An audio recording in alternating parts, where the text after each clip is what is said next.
नमस्कार दोस्तों। आज की स्टॉक लर्निंग में हम लोग जानेंगे कुछ ऐसी स्टॉक को लेकर के इस स्टॉक के बारे में शायद आपने जाना होगा पहले से। हम उसकी क्यों चर्चा करेंगे क्योंकि जानेंगे क्योंकि फार्मास्यूटिकल की लेबोरेटरीज वाली कंपनी की लिस्ट में आती है। मॉर्फन लेबोरेटरीज कंपनी का नाम है। इसकी वेबसाइट्स पे जब विजिट करते हैं तो काफ़ी अच्छा खासा उन्होंने वेबसाइट बना रखा है। कहती है जो APS in the medical device business है, कहती है expected the grow at the decent pace की बात करती है। दोस्तों ये बताऊं मैं अपनी लर्निंग को लेकर के मैं मेरा मेरा लर्निंग जो होता है वो हमेशा लाइव ही होता है। जो हमने जैसे भी अपनी टोन्स निकाला या जैसे भी हुआ वो सेम टोन्स हमारी रिकॉर्डेड होती है और सेम टोन हमारी इन द पोर्टल पे अपलोड हो जाती है। मैं इसमें कोई कट छिट पेस्ट भी नहीं करता हूँ, ना कोई एडिटिंग्स हमारे पास होती है। ये कंपनी की तरफ देखा तो कहती है कि चार फैसिलिटीज़ हैं, 32 करीब करीब 42 सॉरी 82 कंट्री में कारोबार करती है। 800 प्लस प्रोडक्ट इनके कंपनी के पास है यदि हम इस पे फोकस करके देखें तो। और नियरली कहते हैं कि 3100 प्लस इसके पास एम्प्लॉय हैं। 10,000 मिलियन की इनके पास स्माइल्स जो स्प्रिंट्स की बात करता है, कस्टमर बेस की बात करती है कंपनी।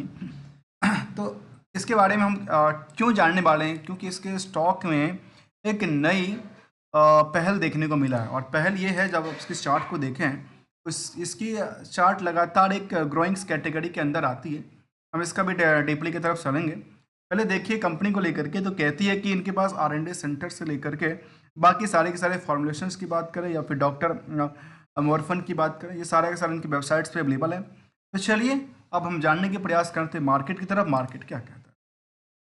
और दोस्तों इससे पहले एक बात बता दूं आपको, जो मैं ना कोई ट्रेडर्स हूं और ना कोई एडवाइजर्स हूं। एज ए लर्नर इस मार्केट में अपनी लर्निंग्स को बेटर करने में लगा हुआ हूं। और कह सकते हैं आप इसको हमारे चैनल को आप सब्सक्राइब और ज्वाइन भी कर सकते हैं, जिससे कि हमारी मोटिवेशंस और बढ़ती रहती है और हम इसके लिए और नई नई तरीके से स्टडी के दौरान कुछ नए कंसेप्ट भी लेके आते हैं, जहाँ पे हम समझने की पर्पज से लेके चलते हैं।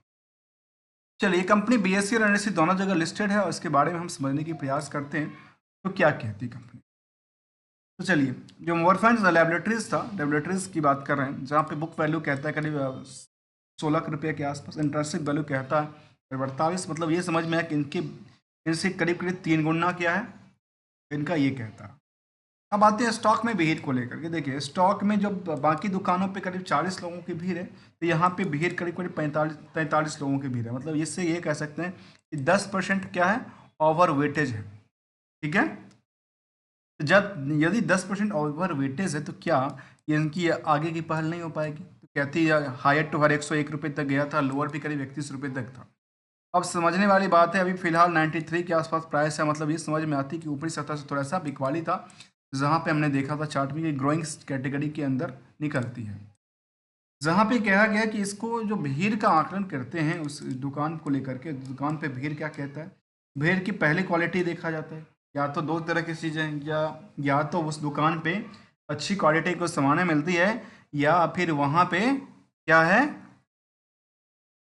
क्या है, वहाँ पे कुछ सस्ती चीज़ें मिलती है। मैं कई बार कुछ चीज़ों को रोकता हूँ समझने की पर्पज़। चलिए, यदि देखा जाए तो ये कहता है कि ईपीएस करीब 2 रुपये 30 पैसे के आसपास निकलता है, जहाँ पे फेस वैल्यू करीब 2 रुपये के आसपास है। आरओसी के देखा जाए तो करीब 16% के आसपास, आरओई की बात करें तो 12% के आसपास। डिविडेंड का कोई ट्रैक रिकॉर्ड नहीं। कंपनी में जो इस क्वालिटी को लेकर देखते हैं उसमें कहती है कि पहला एस्पेक्ट है जिसका नाम है डेट टू इक्विटी रेशियो, इसको आंकलन करना जरूरी है। दूसरा कहते हैं करंट रेशियो, जिसको भी समझना जरूरी है। एक का आकलन करना जरूरी है, इसको समझना जरूरी है, क्योंकि इसका हम कहते हैं रिकन्सलेशंस करेंगे और इसका हम रिस्क को देखेंगे आखिर रिस्क कितने दिन के लिए बनती है। क्योंकि यहाँ पे उन पार्टों को भी रखा जाता है जो पार्ट उधार सेल्स के अंदर दिखती है, और उधार सेल्स में पता है ना रिस्क कितना बनता है। इसीलिए हम इसका क्या करेंगे, रिस्क को देखने का प्रयास, रिस्क टू रिकन्सलेशन। प्रोमोटर्स की होल्डिंग तरफ देखा जाए तो ये करीब 54 करोड़ के शेयर में करीब 35% के आसपास ही होल्डिंग इनके पास है। बाकी होल्डिंग आम पब्लिक के लिए होगी। तो चलिए एक एक स्टेप बाय स्टेप समझते हैं, जहाँ पे हमने हाईलाइट किया था उसको लेकर के और समझने का प्रयास करते हैं। कंपनी जो कि manufacturing and production, the developments and the marketing as a wide range of the actives pharmaceuticals ingredients and the brands की बात करती नजर आई है। और अभी तक आपने यदि चैनल को सब्सक्राइब, वीडियो को लाइक नहीं किया है तो शायद कर लीजिए, क्योंकि हम आपके सामने कोई भी ऐसा एडवाइजरी वाली बात या कोई रिकमेंडेशन की बात नहीं लेके आते हैं, केवल लर्निंग पर्पज से लेके आते हैं और ट्राई करते हैं तो हम और भी बेटर कुछ लर्निंग्स आपके सामने लेके आए। चलिए जानने के प्रयास करते हैं पीयर्स कंपनी की तरफ। तो पीयर्स में देखा गया कंपनी को लेकर के, जहाँ पे सन फार्मा, सिप्लाज और जैदूस जैसे लाइफ स्टाइल जैसी कंपनी शामिल है। यहाँ पे शामिल उस हिसाब से जहाँ पे मार्केट कैप के अकॉर्डिंग देखा गया।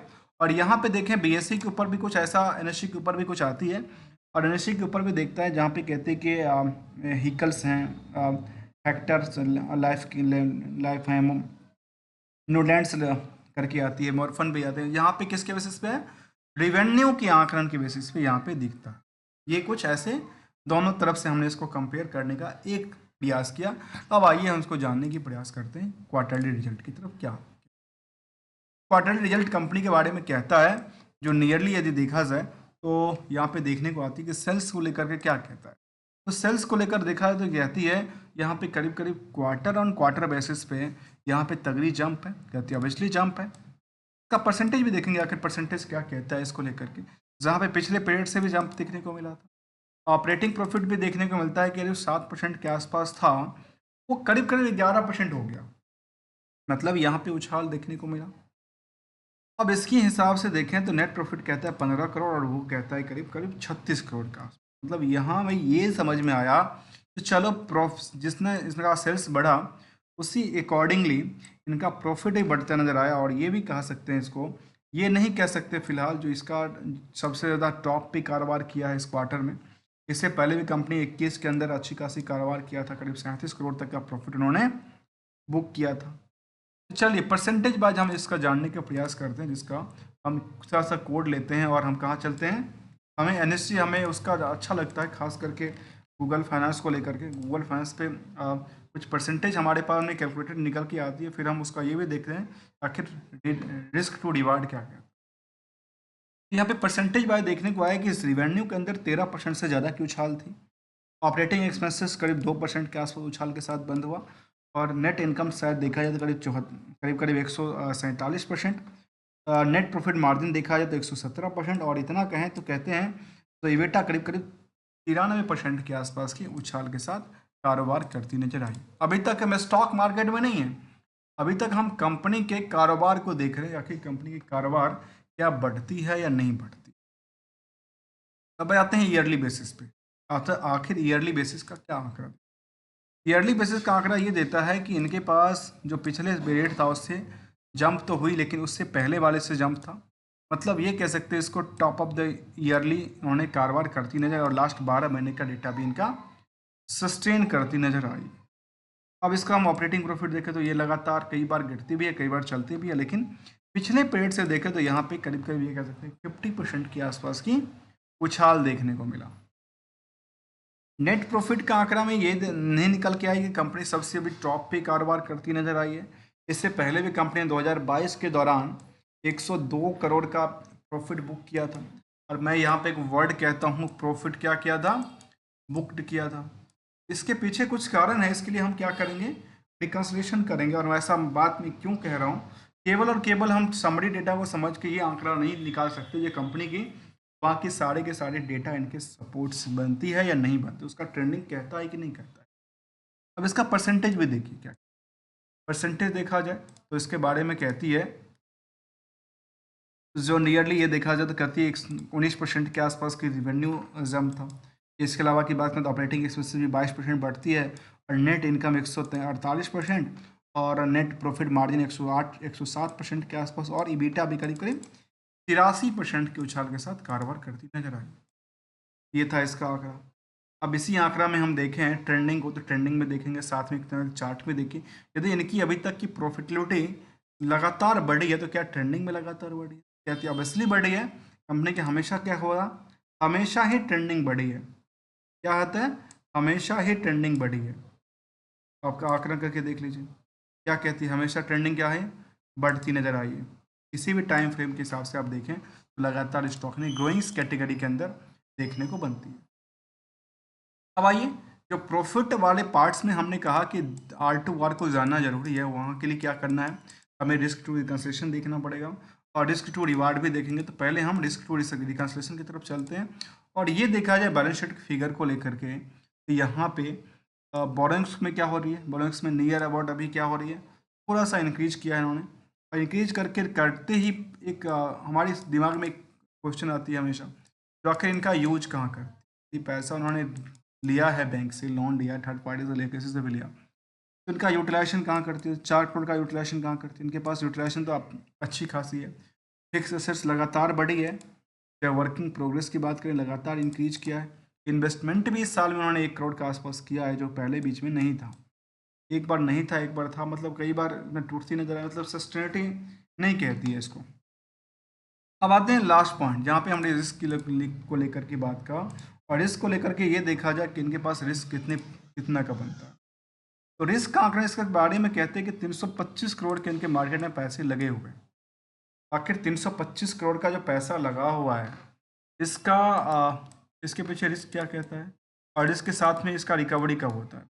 देखो, रिकवरी देखना जरूरी है, क्योंकि यही एक क्लू देता है कि यहाँ पे इनके पैसे बैड डेट्स होने वाले हैं या रिकवरी होने वाले हैं। तो कहते हैं 70 दिन में पैसा आता है, चलिए कोई कमी नहीं था, पैसा इन द टाइमली कह सकते हैं 2 महीने के बदले 3 महीने में पैसा आ जाता है। जब आता है तो यहाँ पे कितने परसेंट कितना था, 325 करोड़ का। अब यहाँ पे देख करके हम आप आकलन करके देखिए, करीब करीब 1700 करोड़ में 325 करोड़ का क्या था, उधार लगा हुआ।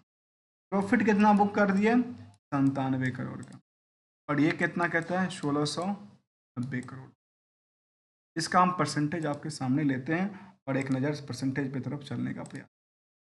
हम परसेंटेज कैसे निकालें इसको, पहले तो निकालें जितना सेल्स के बेसिस पे इसका वो कहता है, तो 325 करोड़ के आसपास ये है, उसको हम डिवाइड करते हैं सीधे सीधे 1690 करोड़ से। इसमें निकल के हमारे पास आई करीब करीब 19% के आसपास की क्या बनती है, इनका मार्केट में उधार पड़ा हुआ है। अब दूसरा, यदि हम इसको ये कहें कि टोटल जितना डेटर पड़ा हुआ है, उस डेटर के बेसिस पे प्रॉफिट का क्या है, तो हम लेते हैं प्रॉफिट का। प्रॉफिट 97 करोड़ का था, डिवाइडेड बाय हमने क्या, 325 करोड़ का टोटल। तो यदि डेटर के बेसिस पे हम इसको देखें या उल्टा करके देखें हम, तो इसमें क्या आंकड़ा निकल के आती है, इसमें ये निकल के आती है, तो करीब करीब इसमें टोटल के टोटल डेटल पार्ट से केवल 29% ही इनके पास क्या कहती है, प्रॉफिट बुकिंग करती है। और इसका दूसरा आंकड़ा ये कहता है, यदि हम इसको ये देखें, जो 325 करोड़ को सीधे सीधे डिवाइड कर देते हैं इससे 97 करोड़ से, तो कुछ समझ में आएगी कितने टाइम से बढ़ा हुआ है। समझ में ये आएगी करीब करीब करीब 335% के आसपास की, 330% मान लेते हैं। मतलब ये समझ में आई कि 330% जो है इस पैसे का इस पैसे पे के अकॉर्डिंग निकल के आता है, तो 300% से ज़्यादा की क्या कहती है, इनका मार्केट में उधार पड़ा। यही हम इसलिए कहते हैं, इसको रिस्क रिकन्सिलिएशन की चर्चा करते हैं। अब आते हैं इसको लेकर के, आखिर बैलेंस शीट फिगर आउट इसके बारे में क्या कहा। बैलेंस शीट फिगर आउट इसके बारे में कहती है, नॉर्मली जो इनका कैश और शॉर्ट टर्म इन्वेस्टमेंट 21% की गिरावट होती है, जो टोटल एसेट्स की पार्ट थी उसमें 16% की ग्रोथ बनती है, और जब ग्रो बनी है तो दूसरी तरफ ये देखा जाए तो कहती है कि टोटल लायबिलिटीज़ के अंदर करीब करीब 24% के आसपास की क्या कहती है, लायबिलिटी भी बढ़ी है। मतलब 16% आप एसेट्स को बढ़ा रहे हैं और 24% से ज़्यादा आप अपनी लायबिलिटी को बढ़ा रहे हैं, मतलब लायबिलिटी का थोड़ा सा अंदाज़ा क्या कहता है, थोड़ा सा ज़्यादा कहता है कंपेरेटिव टू उनकी बैलेंस शीट फिगर। लेकिन चार्ट की तरफ आप देखें तो चार्ट कहती है लगातार इसमें ग्रोइंग कैटेगरी है, चाहे आप 1 साल की चार्ट देख लो, 6 महीने की चार्ट देख लो, या डिस्पेक्टली 1 महीने की भी चार्ट हम देखें, तो यहाँ पे लगातार इस स्टॉक में एक ऊंचाइयों को छूती हुई नज़र आती है। इसके गोल्डन रूल पे भी चलेंगे समझने को लेकर के, पहले एक नज़र डालिए है इसको, कहाँ पे, हम ऑनरशिप को लेकर। ऑनरशिप के बारे में क्या कहता है, अब देखिए मैं एक पार्ट को और लेता हूँ, नेटवर्थ पार्ट को लेकर देखता हूँ। यहाँ पे एक फिगर आउट हमारे पास निकल के आती है, इनका परफॉर्मेंस नेटवर्थ कितना कहता है। नेटवर्थ के बेसिस पर देखिए रिवेन्यू का मॉडल क्या, प्रॉफिट का मॉडल क्या कहता है, ये हमारे पास एक दूसरे तरीके का आंकड़ा निकलती है। ये तो इसका स्टैंड अलोन डेटा था, ऐसे हम कंसोलिडेटेड डेटा की तरफ देखें तो ये उसी अकॉर्डिंगली आंकड़ा देता है, नज़र आता है। मतलब इनके पास ये क्या था, near about the same amount के आसपास की थी। अब आते हैं शेयर होल्डिंग पैटर्न को लेकर के, यहाँ पे शेयर होल्डिंग पैटर्न में देखिए यहाँ पे कहा जाता है कि प्रमोटर के पास करीब 35% के आसपास ही होल्डिंग बची है। रेस्ट होल्डिंग किसके पास है? पब्लिक के पास है। आपस में आके तालमेल क्या कहते हैं?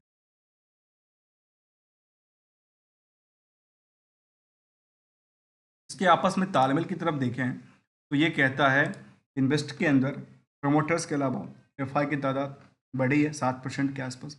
डीआई की तादाद भी लगातार बढ़ी हुई है कंपनी में। पब्लिक की तादाद में क्या हुआ? पब्लिक से एफआई और डीआई ने भर भर के खरीदा, और ये कब खरीदा? लास्ट मोमेंट में खरीदा।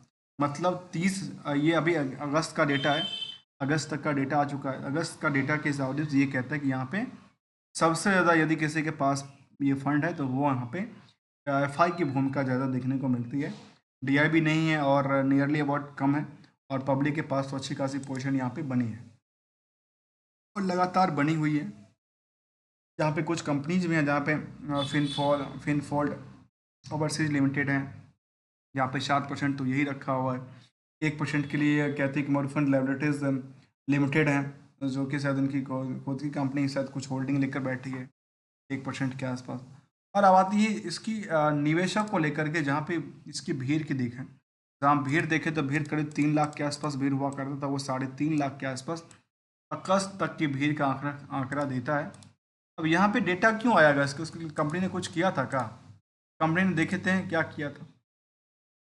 कंपनी ने कुछ बोनस डिविडेंड या कुछ ऐसा इशू तो नहीं था किया था? देखिए, इसके सेंटिमेंटल तरफ देखा जाए तो वो कहती है कि अब business responsibility and sustainability report की बात किया है।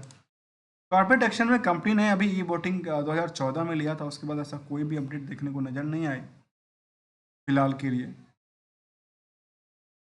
ये कंपनी के लिए हमने ये सेंटीमीटर को समझने का प्रयास किया, जहाँ पे स्टैंडअलोन डेटा में ये भी कहा कि नेट प्रॉफिट मार्जिन करीब करीब 13% के आसपास है, और ऑपरेटिंग प्रॉफिट मार्जिन 13% के आसपास, और नेट प्रॉफिट मार्जिन कहते हैं करीब 9% के आसपास ही रही, जो कि पिछले क्यू और क्यू के हिसाब से देखें इसमें एक लंबी सी गिरावट दर्ज करती नजर आई है। अब आइए इसको हम समझने के प्रयास करेंगे चार्ट को लेकर के। आखिर चार्ट इसके बारे में क्या संकेत? ठीक है, चार्ट वगैरह संकेत तो ये देता है हमेशा, यदि मैं पिछले 6 महीने के चार्ट लूँ तो चार्ट संकेत देता है कि लगातार यहाँ पे एक पुल बैक चलती नज़र आई है। खास करके वॉल्यूम की विस्तार इस पीरियड से हुआ था। उससे पहले वॉल्यूम मार्केट में नहीं थी, लेकिन इससे पहले देखिए वॉल्यूम का क्या हाल चाल था। वॉल्यूम इस विस्तार से आई है, वॉल्यूम के बाद क्या लगा? मार्केट में इंटरेस्ट ज़्यादा जगती हुई नजर आई, और इंटरेस्ट के बेसिस पे मार्केट की रिएक्शंस नजर आई। एनालिसिस पार्ट के बारे में कहती है कंपनी ऑलमोस्ट डेट्स फ्री है, कोई कमी नहीं था। कंपनी कभी डिविडेंड्स पे आउट नहीं किया है, और प्रमोटर्स की होल्डिंग भी लगातार घटती नजर आई है। और ये भी कहता है कि कोई इक्विटी की बात करीब 12.5% के आसपास ही लास्ट 3 साल का डेटा कहता है। अब आते हैं निवेशक को लेकर के, आखिर निवेशक को अभी तक दिया क्या, और लास्ट में आएंगे हम गोल्डन रूल को लेकर। चलिए, अब यहाँ पे देखिए समझने वाली बात है, जो कंपनी ने अपने निवेशकों को पिछले 1 महीने में कितना दिया? 60% की उछाल दिया है। ऐसे पिछले 6 महीने में देखा है तो 119% की उछाल के साथ कारोबार करती नजर आई। पिछले 1 साल में करीब 150% के आसपास, और पिछले 5 साल का डेटा कहता है करीब 435% के आसपास उछाल दिया। और ये देखिए, मैं ये इसका कई बार अपने रिकॉर्ड देखा होगा, कुछ पुरानी रिकॉर्ड तोड़े हायर टू हायर को, उसमें कुछ बड़ा अलग मज़ा आता है, और वहाँ से कुछ बड़ी चाल चलने के लिए तैयार होता है। जहाँ पे देखिए मार्केट ने क्या किया, इस प्राइस के आसपास जैसे ही तोड़ा, प्राइस के आसपास जैसे ही तोड़ा तो मार्केट में क्या बना? मार्केट को सेंटिमेंटल बनने वाला था, और वो देखिए बनती नजर आई। मार्केट को एक सेंटिमेंटल चाहिए था, और सेंटिमेंटल बन की निकल गई। अब यहाँ पे लोगों ने स्विंग करके पोजीशन बनाई, और स्विंग करके प्रॉफिट भी बुक होगी। जैसे स्विंग करके बनाएंगे, जब बेचेंगे तभी प्रॉफिट बनेगा ना। तो जब इनको स्लिप करेंगे बिकवाली की तरफ, तभी तो मार्केट में पैसे बनेंगे, और मार्केट में ऑब्वियसली क्या होगा? मार्केट कभी चलती है। और ये देखने को मिला पिछले एक दिन के डेटा में करीब न्यूट्रल के आसपास का कोई बड़ी हलचल नहीं देखने को मिला था कंपनी को लेकर के। तो आज की लर्निंग में हमने समझा मॉर्फन को लेकर के, और अभी तक आपने यदि चैनल को सब्सक्राइब नहीं किया है, चैनल को सब्सक्राइब और ज्वाइन बटन भी क्लिक कर लीजिए। अब आते हैं समझने को लेकर कि आखिर सेगमेंट वाइज कुछ था नहीं था, ऐसा तो नहीं था, और गोल्डन रूल की तरफ। जहाँ हमने गोल्डन रूल की बात की। अब देखिए गोल्डन रूल क्या कहते हैं। एक छोटी सी स्टॉक है, 93 रुपये के आसपास की प्राइस रही इसकी। हायर टू हायर इनका ये कह सकते हैं कि अभी लगातार इसमें डिमांड है, लोग इसके पीछे चल रहे हैं उसके प्रोडक्टिविटी को लेकर के। तो गोल्डन रूल ये कहता है जहाँ भी हैं, जिस टाइम पे हैं, जिस लाइन पे खड़े हैं, वहाँ से आपको टारगेट देखना पड़ेगा। टारगेट में आपकी क्या टारगेट है, क्या टर्म टारगेट है, क्या आपकी ग्रोथ टारगेट है। देखिए मार्केट में जितने भी कंपनी हैं, स्टॉक मार्केट में पैसे बहुत ज़्यादा है और हर कोई यहीं से पैसा कमाना चाहता है और मोस्टली ट्रेडर बनना चाहता है। और मैं ऐसा ट्रेडर की बात करता नहीं हूँ, ना ट्रेडर की बात करता हूँ, ना कोई एडवाइज़र की बात करता हूँ। अब यहाँ पे देखिए इन दोनों का आपको क्या करना पड़ेगा, एक हाइब्रिड बनाना पड़ेगा। हाइब्रिड बनाने के बाद एसएल, एक एसएल है, इसको हम कहते हैं स्टॉप एंड लीड की बात करते हैं। और इसका क्या होता है बेसिकली है क्या, आप जिस भी प्राइस पे मान लेते हैं लिया, उस प्राइस पे आपने टारगेट फिक्स किया, अच्छा हम यहाँ से 10% के रिस्क नीचे ले सकते हैं या 50% के रिस्क हम ऊपर लेंगे, तो हम उसको क्या करेंगे, कट मारेंगे। यही चीज़ हर कोई सोचता है, हर कई, इसीलिए तो मार्केट में ट्रेडिंग चलती रहती है हर सेकंड। नंबर ऑफ शेयर भी करीब 54 करोड़ के आसपास है। और कह सकते हैं कि कितने नाम निवेशक थे कंपनी में, करीब करीब 3.5 लाख से ज़्यादा निवेशक इसमें थे कंपनी में। तो हमने समझने का प्रयास किया, गोल्डन रूल को देखा। और आपने अभी तक चैनल को सब्सक्राइब नहीं किया, कर लीजिए। और आपको वॉचिंग करने के लिए आपको ढेर सारा धन्यवाद। मिलेंगे कुछ नई वीडियो के साथ, नई लर्निंग के साथ, जहाँ पे कुछ नई कंसेप्ट, नई स्ट्रेटजी, नई प्लानिंग के साथ मिलेंगे। तब तक के लिए thank you so much for joining here. आज की स्टॉक लर्निंग हम कर रहे थे कहाँ से, स्टॉक मार्केट लर्नर के थ्रू।